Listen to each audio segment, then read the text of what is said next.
तो आज हम एक्सेल के अंदर आ चुके हैं जिसमें हम आपको सिखाने वाले हैं कि आपका होम टैब के अंदर अलाइनमेंट कैसे काम करता है। समझ लीजिए किसके अंदर, होम टैब के अंदर अलाइनमेंट कैसे काम करता है। तो देख लीजिए, बने रहें वीडियो के अंदर तभी आपको समझ में आएगा। और इस चैनल को फर्स्ट टाइम देख रहे हैं तो प्लीज़ इस चैनल को सब्सक्राइब कीजिए, बेल आइकन प्रेस कीजिए ऑल वाला, जिससे आपके लिए हमेशा सबसे पहले हमारी वीडियो आपके पास पहुंच जाएगी। और इस वीडियो को like and share and comment कीजिए, जिससे हमें समझ में आता है कि जो चीज़ हम आपके लिए क्रिएट कर रहे हैं वो आप लोगों को कितना समझ में आ रहा है। आप लोगों को कमेंट करना बहुत ज़रूरी है। कमेंट से हमें बैकएंड मिलता है, जिससे हमें और अच्छा लगता है कि ऐसी ही वीडियो आपके लिए नॉलेजेबल ले करके आएँ। तो आज हम ये वाली वीडियो में आपको सिखाने वाले हैं अलाइनमेंट क्या होता है। इससे पहले हमने होम टैब के अंदर ये दिखा दिया क्लिकबोर्ड और फ़ॉन्ट किस तरीके से काम करते हैं। आज हम आपको दिखाएंगे अलाइनमेंट, ओनली अलाइनमेंट दिखाएंगे होम टैब के अंदर। तो यहाँ पे हम क्या करते हैं, होम टैब लिख लेते हैं जिससे आपको अच्छा लगेगा। HOME home tab, TAB, home tab भी बोलते हैं और इसको मेनू बार भी बोलते हैं। जो ऊपर लिखा है ये, इसको इसी पार्ट को, ये मैंने सारी एक्सप्लेन आपको करके बता दिया है पहले ही सारी चीज़ें। तो ये चीज़ें आपने नहीं देखी हैं तो प्लीज़ एक्सेल के अंदर प्लेलिस्ट है, प्लेलिस्ट के अंदर जा कर के आप एक्सेल की डेफिनेशन या एक्सेल क्या होता है या व्हाट इज एक्सेल क्या होता है, उस वाली वीडियो को आप अच्छे से देख लें तो आपको सारी चीज़ें समझ में आ जाएगा। डिफाइन बाय द एक्सेल के अंदर वाला पॉइंट क्लियर।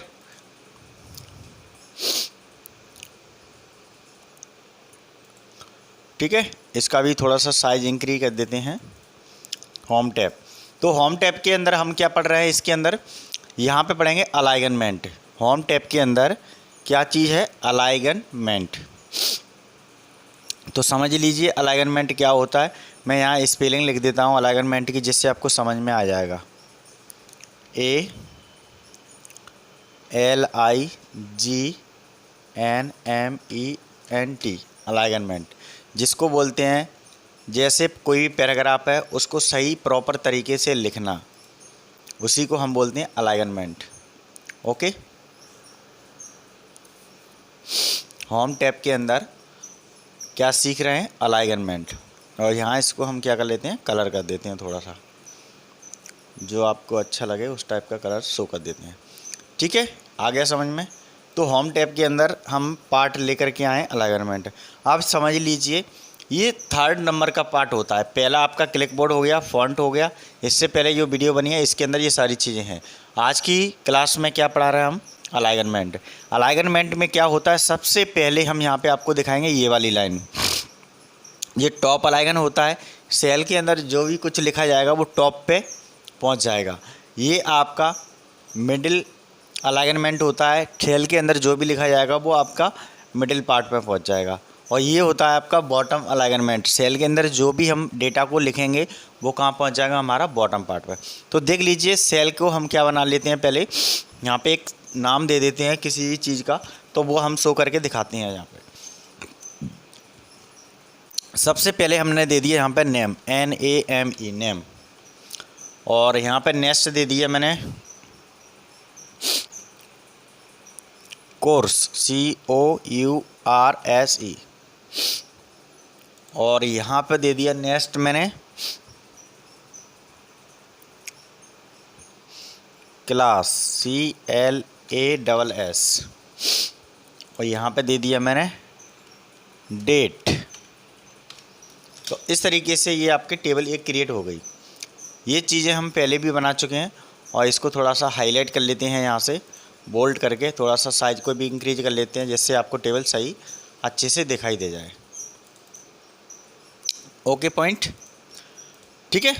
तो यहाँ तक हमारी ये टेबल एक क्रिएट हुई है, जिसके अंदर हम क्या देते हैं, एक बॉर्डर सा थोड़ा सा दे देते हैं, जिससे क्या इफेक्ट बन जाएगा। तो ये सारी चीज़ हम पढ़ चुके हैं, सारी बॉर्डर वगैरह कैसे क्रिएट करते हैं, ये सारी चीज़ हमारे एक्सेल के अंदर हमने सारी चीज़ों को डिस्कस कर लिया है। तो जो बचा है वो देख लीजिए क्या बचा है, आज हम उसको फिनिश करते हैं। तो सबसे पहले एक चीज़ आपको ध्यान रखना है कि जो भी चीज़ हम यहाँ पे आपको सिखा रहे हैं उसको आपको अभी तो अच्छे से पहले देखना है वीडियो को पूरा, और देन उसके बाद प्रैक्टिकली करेंगे तो आपको अच्छे से समझ में आ जाएगा।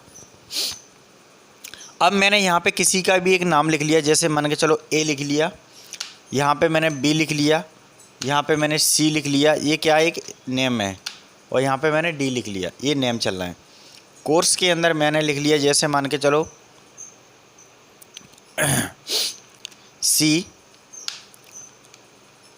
सी प्लस जावा लिख लिया और PHP लिख लिया।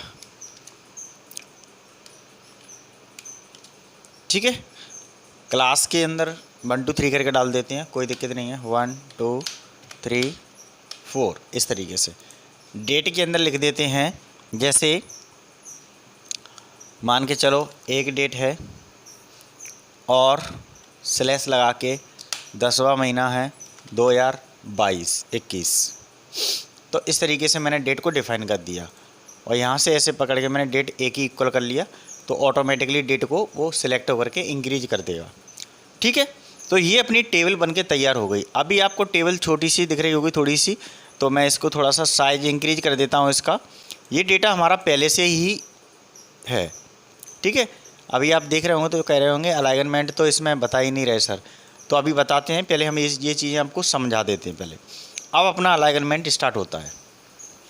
यहाँ तक हमने जो भी डेकोरेट किया वो किसके अंदर से किया, फ़ॉन्ट की सहायता से किया। ठीक है, आज हमारी जो क्लास है वो होम टैब के अंदर एक्सेल के अंदर क्या सिखाने वाले हैं, अलाइनमेंट।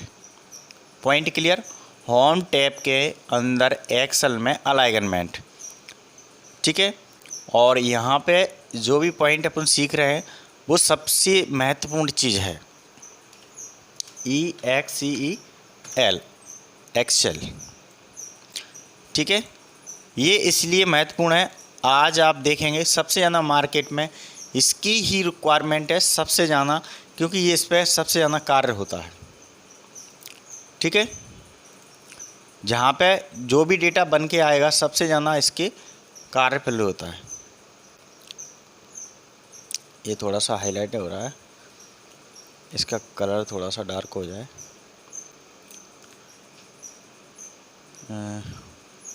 ठीक है, अब ठीक है, अब पॉइंट ठीक है। ठीक है, तो मैंने यहाँ पे क्या दे दिया, Excel Dharmendra 91 home tab alignment. मतलब एक्सेल के अंदर यूट्यूब चैनल पर धर्मेंद्र 91 के नाम से चैनल है, और उसके अंदर हम आपको सिखा रहे हैं होम टैब के अंदर अलाइनमेंट। तो आपको कहाँ पहुँचना है, 3 नंबर पार्ट पे पहुँचना है अलाइनमेंट पे। तो मैंने एक सीट बना ली है। अब सीट के अंदर मैं आपको सिखाने वाला हूँ ये ऊपर वाले तीनों चीज़ें। पहले तो सबसे पहले टॉप अलाइनमेंट क्या होता है देख लीजिए। तो इसकी सीट है वो मैं थोड़ी सी यहाँ से क्या कर लेता हूँ, बड़ा कर लेता हूँ, ऐसे करके इसको रो को मैंने बढ़ा लिया। ठीक है जी, इसका साइज ऑटोमेटिक बढ़ गया। कहाँ से मैंने किया था, इस तरीके से किया है। देख लीजिए, एक बार और दिखा देते हैं जिससे आपको कोई डाउट ना हो। जैसे यहाँ पे नंबरिंग दिख रही है आपकी, ठीक है, नंबरिंग पे जाकर के ऐसा आपको एरो दिखेगा, ऐसे पकड़ के ऐसे खींचना है आपको। पॉइंट क्लियर, समझ में आ गया। अभी आपका ये डेटा है वो कहाँ पे दिख रहा है देख लीजिए। तो मैं इस डेटा को क्या करता हूँ, सिलेक्ट कर लेता हूँ पहले सेल को। ये सेल हमारी सिलेक्ट हो चुकी है। ठीक है, ये वाली सेल सिलेक्ट होने के बाद हम कहाँ पे जाएंगे, यहाँ पे जाना है, अलाइनमेंट में टॉप पे क्लिक करना है। तो ये कर्सर ऑटोमेटिकली टॉप पे पहुँच गया कि नहीं पहुँच गया, देख लीजिए। ये क्या हुआ, ऑटोमेटिकली टॉप पे पहुँच चुका है। ठीक है, तो यहाँ से हमने यूज किया अलाइनमेंट, तो अलाइनमेंट टॉप वाला हुआ। तो समझ में आ गया आपको कि किस तरीके से कार्य किया उसने अलाइनमेंट में। तो ये हमारा पार्ट कहाँ पे पहुँचेगा, टॉप अलाइनमेंट। ये क्या हुआ, टॉप अलाइनमेंट, TOPALIG अलाइगन। ठीक है, और यही चीज़ मैंने आपको यहाँ पे बताई है। ठीक है, तो ये अलाइगन आपका टॉप हो गया। अब इसको क्या करते हैं, नेक्स्ट पार्ट है सी के अंदर वाला पार्ट। तो इसको हम सब्जेक्ट वाले को कहाँ पे लेके जाते हैं, मिडिल, MIDDLE, मिडिल अलाइनमेंट। तो जैसे ही मैंने मिडिल में क्लिक किया तो देखो ऑटोमेटिकली आपका मिडिल में पार्ट दिख रहा है, और अलाइनमेंट कैसा हो रहा है, मिडिल पार्ट में पहुंच रहा है।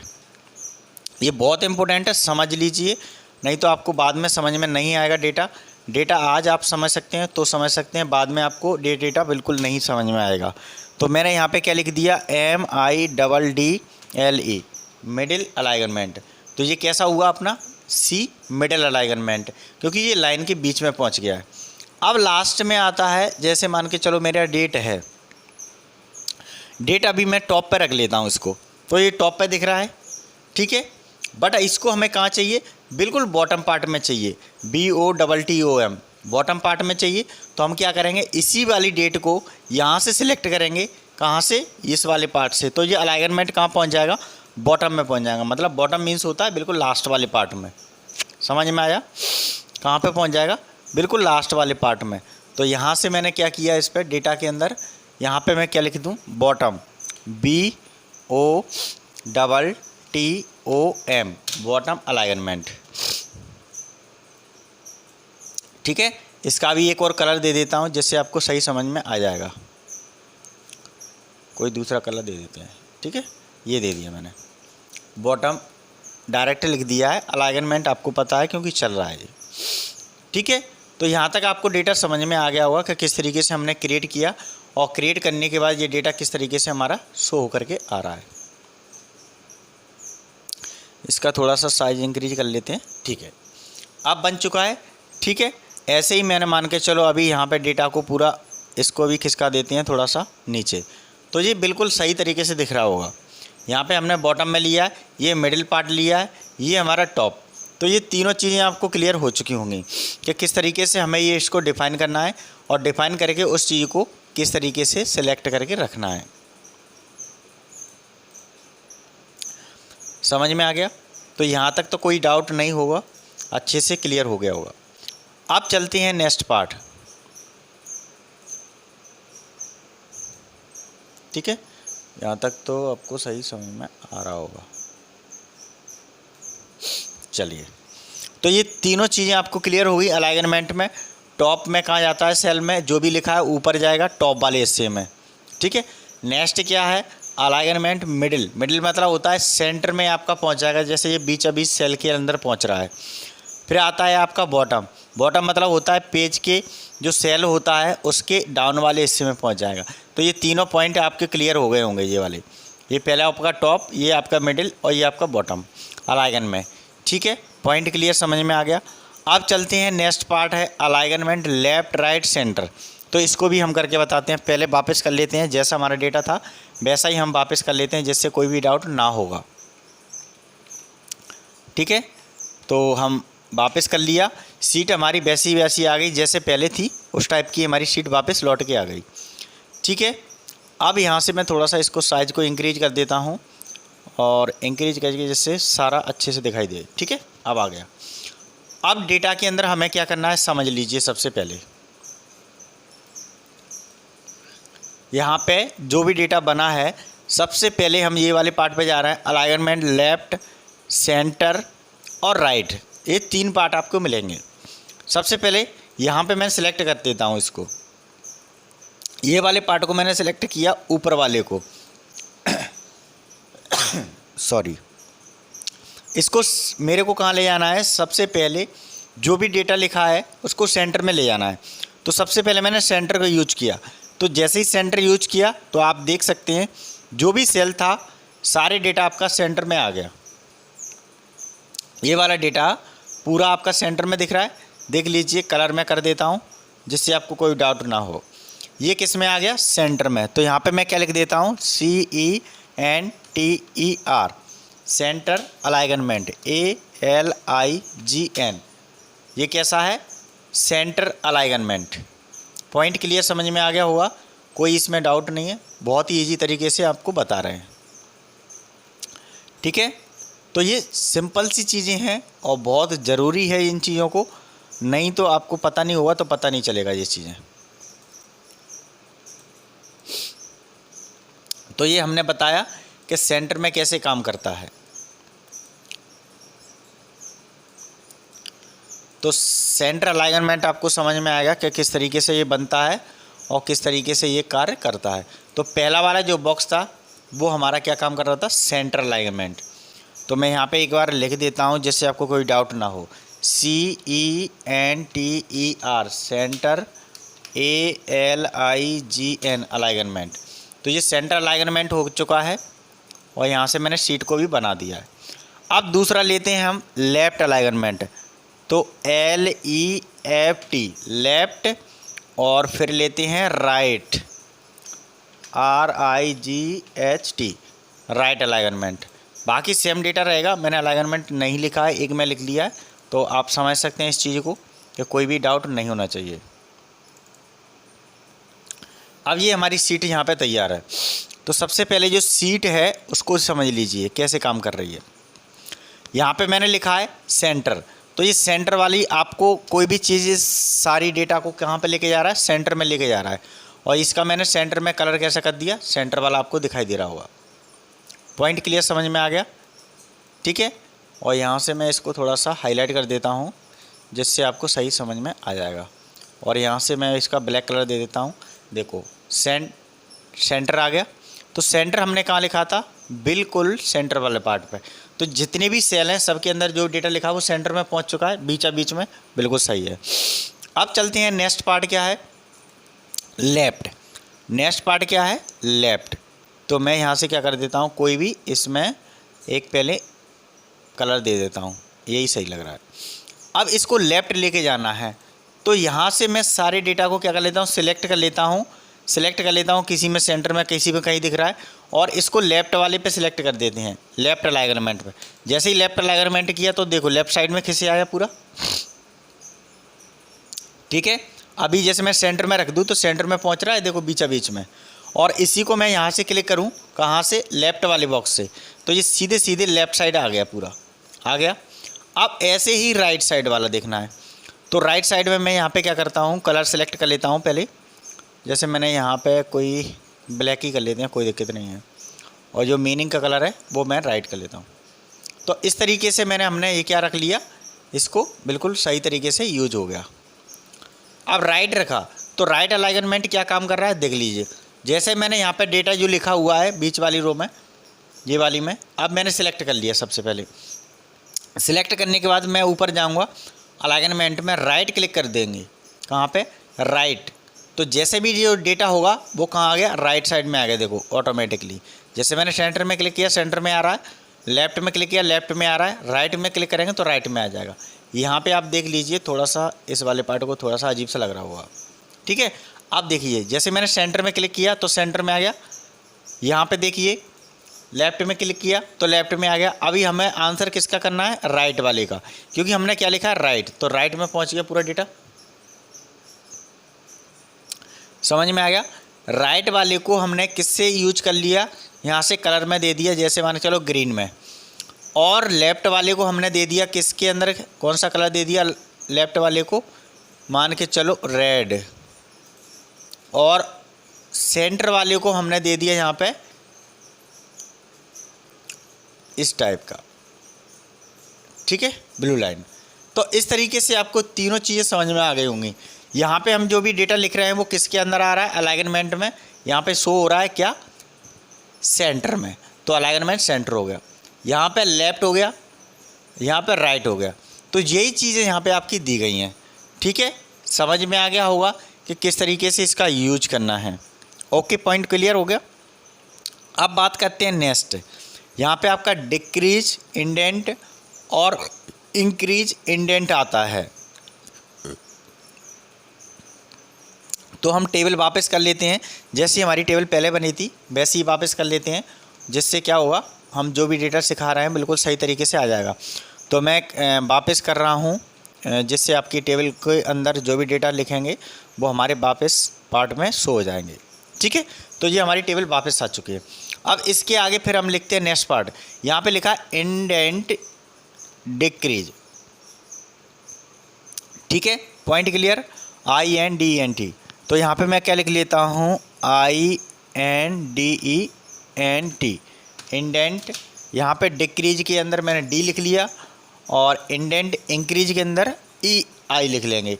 तो यहाँ से मैं इंडेंट और इंक्रीज के अंदर I लिख लिया। तो इस तरीके से ये दो पार्ट यूज होंगे। अब मैं इसका साइज थोड़ा सा इंक्रीज कर लेता हूँ, जिससे क्या है थोड़ा सा इफेक्ट बन जाएगा। ठीक है, इसको थोड़ा सा इधर शिफ्ट कर लेते हैं, यहाँ तक आ गया। ठीक है, अब देखते हैं इसको क्या काम है। सबसे पहले इंडेंट। इंडेंट मतलब होता है क्या, किसी भी पैराग्राफ को शिफ्ट करना लेफ्ट और राइट दोनों साइड में। तो इसको थोड़ा सा कलरफुल कर देते हैं, जिससे क्या है अच्छा लगता है, देखने में भी इफेक्टिव बन जाता है। तो मैंने ये वाइट कर दिया और यहाँ से भी वाइट कर दिया। इसका जो बैकग्राउंड है वो मैंने ब्लैक कर दिया, इसका भी जो बैकग्राउंड है वो मैंने ब्लैक कर दिया। दोनों का आपको समझ में आ गया। जो इंडेंट है वो आपका डिक्रीज है ऊपर वाला, और नीचे वाला है आपका इंक्रीज। और बीच में जो बॉर्डर लाइन है थोड़ी सी, वो मैं यहाँ से सेल से कोई भी इफेक्ट दे सकता हूँ। चलो छोड़ो, इफेक्ट छोड़ देते हैं, एक जैसे अच्छे लग रहे हैं। ठीक है, तो यहाँ पे जो भी डेटा है सही प्रॉपर आ रहा है।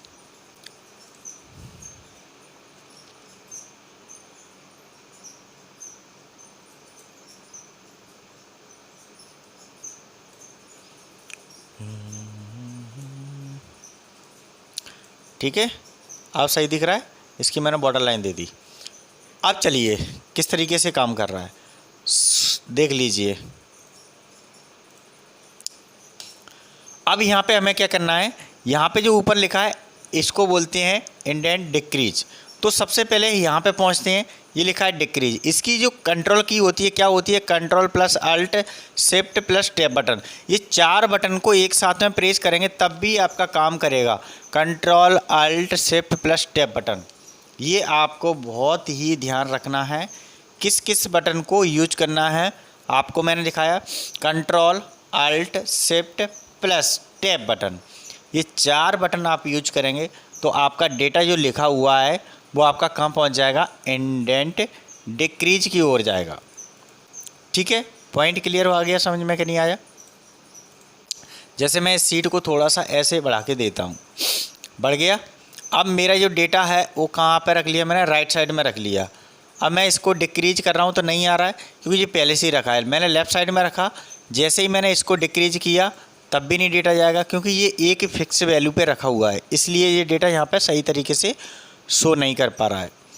ठीक है, और जैसे ही यहाँ पे इंक्रीज और डिक्रीज का यूज करेंगे तो थोड़ा सा क्या होगा, आगे की ओर जाएगा। देखो जा रहा है, ये इंक्रीज पे जा रहा है। अब जैसे ही डिक्रीज यूज होगा तो वापस आ जाएगा। इस तरीके से ये डेटा हमारा यूज होगा। समझ में आया कि नहीं आया। यहाँ पे दूसरा है इंक्रीज, क्या है, इंडेंट इंक्रीज। इंडेंट इंक्रीज में क्या काम करेगा देख लीजिए। जो दूसरा पार्ट है इंडेंट, वो कैसे काम कर रहा है, यहाँ पे जाइए और यहाँ पे कंट्रोल की कौन सी है, कंट्रोल अल्ट प्लस टैब।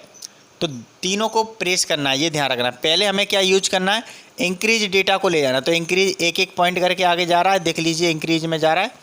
अब ये हमारा इंक्रीज हो गया। अब इसी भी पार्ट को हम क्या करेंगे, पहले इसको क्या करना है, इंक्रीज कराना है। डेटा को क्या कराना है, इंक्रीज कराना है। इंक्रीज करने के बाद आपका डेटा कैसा होगा, इंडेंट डिक्रीज होगा। तो डिक्रीज इधर पार्ट है, या फिर control alt shift plus tab button ये प्रेस करेंगे और आपको पीछे की ओर ले जाना है। तो ये कैसा जा रहा है, आपका इंडेंट हो रहा है। समझ में आया। आप इंक्रीज इंडेंट पढ़ेंगे तो आगे की ओर ले जाएंगे, कहाँ पे, लेफ्ट साइड की ओर ले जाएंगे उधर। जब आपको रिटर्न करना है उसी चीज़ को तो आपको डिक्रीज इंडेंट का उपयोग करना पड़ेगा। तो दोनों चीज़ें आपको समझ में आना चाहिए। पॉइंट क्लियर समझ में आ गया, कोई भी इसमें डाउट नहीं होगा और समझ में भी आ गया होगा। ठीक है, तो इंडेंट और आपके डिक्रीज और इंक्रीज दोनों समझ में आ चुके होंगे और कोई भी इसमें डाउट नहीं होगा। इसकी कंट्रोल की है आपका डिक्रीज वाले की control plus alt plus shift plus tab button, और यहाँ पे जो आपका इंक्रीज इंडेंट है उसकी कंट्रोल की है control plus alt plus tab button. ठीक है, तो यहाँ तक पॉइंट क्लियर हो गया होगा। अब चलते हैं नेक्स्ट पार्ट, ये तो फिनिश हो चुका है। अब चलते हैं ओरिएंटेशन। ठीक है, तो ये हटा देते हैं, इसको वापस कर देते हैं उसी मोड में, पूरा डेटा एक बार में आ जाएगा। ठीक है, तो इसको वापस कर दिया मैंने, जो भी डेटा था हमारा ये हटा दिया मैंने इसको।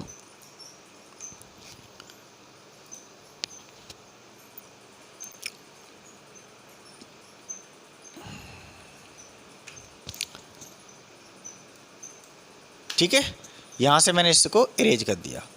अब चलिए इसके अंदर नेक्स्ट पार्ट है हमारा, जो पार्ट है ओरिएंटेशन। ओरिएंटेशन मतलब होता है किसी भी चीज़ को रोटेट या डायगोनल एंगल में, वर्टिकल में चेंज करना। ठीक है, क्या कहलाता है? ओरिएंटेशन। क्या स्पेलिंग होती है ओरिएंटेशन की, आप समझ सकते हैं, ORINTA। ठीक है, तो यहाँ पे जो डेटा बना रहे हैं वो आपका प्रॉपर तरीके से समझ में आ रहा होगा।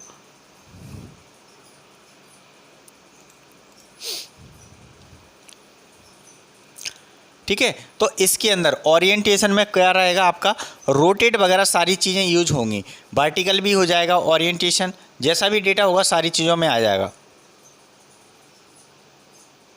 ठीक है, तो यहाँ पे लिख लेते हैं ORIENTATIONL, ओरिएंटेशन।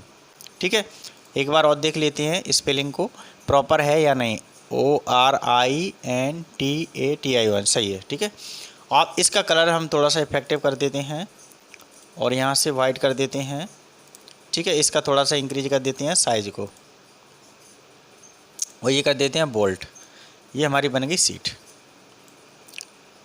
थोड़ा सा और शिफ्ट कर लेते हैं। ठीक है, तो यहाँ तक हमारा ये कंप्लीट हो चुका है। ओरिएंटेशन समझ में आ गया। ओरिएंटेशन मीन्स होता है किसी भी चीज़ को, एंगल को रोटेट करना, घुमाना। ठीक है, तो आप देख लीजिए किस तरीके से ये रोटेट होगा पार्ट। ठीक है, तो ये अलाइनमेंट के अंदर ही चल रहा है पूरा। तो हम यहाँ पे कोई भी एक डेटा को सिलेक्ट कर लेते हैं। जैसे मैंने 2 डेटा सिलेक्ट कर लिए, ये वाले ए नेम और ए को, दोनों को मैंने सेलेक्ट कर लिया। अब यहाँ पर ओरिएंटेशन के अंदर जाते हैं। ओरिएंटेशन के अंदर बहुत सारे एंगल आएंगे। पहले एंगल, ठीक है, ये यहाँ पे क्लॉकवाइज है, टेस्ट वाइज है, टेस्ट अप है, डाउन अप है और अलाइगन सेंटर है। तो यहाँ पे बहुत सारे हैं। हम डाट पे क्लिक करेंगे यहाँ पे, तो देख लीजिए ऑटोमेटिकली क्लिक हो गया और आपका ये डेटा था वो किस तरीके से आपके डायगोनल में चेंज हो रहा है। ये फर्स्ट वाला था जिसमें क्लॉकवाइज आपका क्या कर रहा है, काउंट लेटर। ठीक है, फिर हम क्या करेंगे, वापस कर देते हैं इसी को। तो क्या किया हमने, Ctrl Z किया, ये हमारा वापस हो गया। समझ में आया फर्स्ट वाले पॉइंट को कैसे यूज हो रहा है। नेक्स्ट है रोटेट के अंदर आपका एंगल क्लॉकवाइज में। तो क्लॉकवाइज में इस तरीके से चला जाएगा, ऐसे पहले ऐसे गया था, अब इस टाइप से आ गया। ठीक है, फिर Ctrl Z से मैंने वापस किया, वापस हो गया। नेक्स्ट पार्ट फिर यूज किया मैंने टेस्ट वर्टिकल, तो टेस्ट वर्टिकल हो गया। इस टाइप से नाम आप दे सकते हैं टेस्ट के अंदर, किसी भी टेबल के अंदर। और इसको Ctrl Z कर दिया मैंने, वापस कर दिया, उसी पार्ट में आ गया लौट करके। नेक्स्ट पार्ट है इसी के अंदर। फिर हमारा क्या है यहाँ पे, टेस्ट अप। टेस्ट अप मतलब होता है नीचे से ऊपर की ओर जाएगा, अप मतलब नीचे से ऊपर। इस टाइप से अपन डेटा को लिख सकते हैं। इसको भी मैंने फिर वापस कर दिया उसी मोड में। अब नेक्स्ट जो पार्ट है वो देख लीजिए किस तरीके से काम कर रहा है। फिर यहाँ पे आपका आ जाएगा डाउन, तो ये आपका अप था, अब डाउन में आ गया, ऊपर से नीचे की ओर जाएगा। ठीक है, डाउन अप दोनों समझ में आ गए होंगे आपके, कोई भी इसमें डाउट नहीं होगा। नेक्स्ट पार्ट है वो आपका अलाइनमेंट पूरा है। यहाँ से डेटा में सिलेक्ट किया, सिलेक्ट करने के बाद ये डेटा आपको यहाँ पे दिखाई दे रहा होगा, ये पॉइंट। ठीक है, तो यहाँ पे ये पॉइंट दिख रहा है आपको, देख लीजिए ये वाला पॉइंट। तो यहाँ पे जिस तरीके से घुमाएंगे, जैसे यहाँ पे इस तरीके से घुमाया मैंने, घुमाने के बाद इस सीट को क्या कर दिया जाएगा, यहाँ से ओके कर दिया जाएगा। कहाँ से, यहाँ से ओके कर दिया जाएगा। तो देखो डेटा ऑटोमेटिकली घूम गया। तो जैसा एंगल घुमाएंगे उस टाइप से हमारा एंगल यहाँ से चेंज हो जाएगा। और डायरेक्टली घुमाना है तो यहाँ पे जितने एंगल रखे हैं यहाँ से लेकर के यहाँ तक, ये आपको सामने दिखा भी दे रहा है कि किस तरीके से कौन से एंगल में चेंजेस होगा। तो पहला वाला जो एंगल है काउंट लेटर्स वाइज क्लॉकवाइज में चेंज हो जाएगा। दूसरा आपका है एंगल क्लॉकवाइज में चेंज हो जाएगा। ये आपका वर्टिकल चेंज हो जाएगा टेस्ट, यहाँ से आपका रोटेट अप हो जाएगा, यहाँ से रोटेट डाउन हो जाएगा और यहाँ से आपका पूरा फॉर्मेट मिल जाएगा। यहाँ तक पॉइंट समझ में आ गया होगा। तो ये चीज़ें थी इसके अंदर, किसके अंदर, ओरिएंटेशन के अंदर। तो डेटा आपको समझ में आएगा किस तरीके से चेंज हो रहा था पूरी टेबल के अंदर डेटा को। जैसे मान के चलो पूरी हमने एक बार में टेबल सेलेक्ट की और टेबल को सिलेक्ट करने के बाद कोई भी हमने टेस्ट लगा दिया, जैसे वर्टिकल लगा दिया, तो देखो ऑटोमेटिकली कैसा चेंज हो गया, वर्टिकल में चेंज हो गया कि नहीं हो गया। तो ये चीज़ें हम बना सकते हैं क्रिएट करके। ठीक है, या फिर जैसे मैंने कोई भी टेस्ट क्लॉकवाइज में लगा दिया तो क्लॉकवाइज में बन गया टेबल, देख लीजिए समझ में आ गया। तो जैसा अपन टेबल बनाएंगे वैसा टेबल हमारा यहाँ से तैयार होकर के कंप्लीट हो जाएगा। तो ये पॉइंट तो क्लियर हो चुका है। तो यहाँ से मैं इसको हटा देता हूँ। ठीक है, तो ये डेटा हट गया। अब चलते हैं, यहाँ पे है मर्ज। नेक्स्ट क्या है, मर्ज सेल। मर्ज सेल का सबसे ज़्यादा इम्पोर्टेंट होता है MERGE, मर्ज सेल। तो MERGE मर्ज सेल, सेल को कैसे मर्ज करते हैं देख लीजिए। ये डेटा सबसे ज़्यादा इम्पोर्टेंट है और सबसे ज़्यादा यूजफुल होता है, ठीक है। कैसे काम करेगा मर्ज सेल, जैसे मान के चलो ये नाम है और ये कोर्स है, इन दोनों को मर्ज करना है मुझे। क्या करना है, दोनों को मर्ज करना है, ये एक ही रखना है। तो ये पूरा सेल क्या हो जाएगा, ऐसे सिलेक्ट कर लेना है। सिलेक्ट करके यहाँ पे मर्ज पे जाएंगे तो ये डेटा को ऑटोमेटिकली एक बना देगा। पूरा हो गया, देखो तोड़ करके पूरा एक बन गया। ये होता है मर्ज सेल। ऐसे ही मान के चलो मैंने ये A और C को सब्जेक्ट रखा है, ये इसको मेरे को एक ही बनाना है पूरे डेटा को। तो यहाँ से क्या करूँगा, मैं मर्ज सेल पे क्लिक कर दूँगा तो ये डेटा को ऑटोमेटिकली मर्ज करता चला जाएगा। देखो हो रहा है। ऐसे ही मान के चलो मैंने दूसरे डेटा को भी मर्ज कर दिया तो यहाँ से मर्ज हो जाएगा, एक ही डेटा बचेगा जिसमें। ऐसे ही मैंने नेक्स्ट वाले पार्ट को भी डेटा को मैंने सेलेक्ट कर दिया, मर्ज कर दिया तो एक ही बचा। तो इस तरीके से आप देख रहे हैं कि सेल को मैं मर्ज करता जा रहा हूँ, यहाँ से पूरा सेल आपका ख़त्म होता जा रहा है, ओनली एक सेल बच रहा है। इसी को बोलते हैं मर्ज सेल, ठीक है। Ctrl Z कर देंगे तो ये वापस हो जाएगा, जैसा हमारा टेबल पहले था वैसा ही हमारा वापस आ जाएगा। तो मर्ज सेल के बारे में आपको समझ में आएगा कि किस तरीके से मर्ज सेल करते हैं। किसी भी डेटा को आपको एक रखना है पार्ट में पूरा, तो वो मर्ज सेल कहलाता है। फिर आता है word wrap text, WRAP, wrap text, जो बहुत इंपॉर्टेंट पार्ट है। ये हमने सब जगह सीखा भी होगा और नहीं देखा हो तो समझ लीजिए।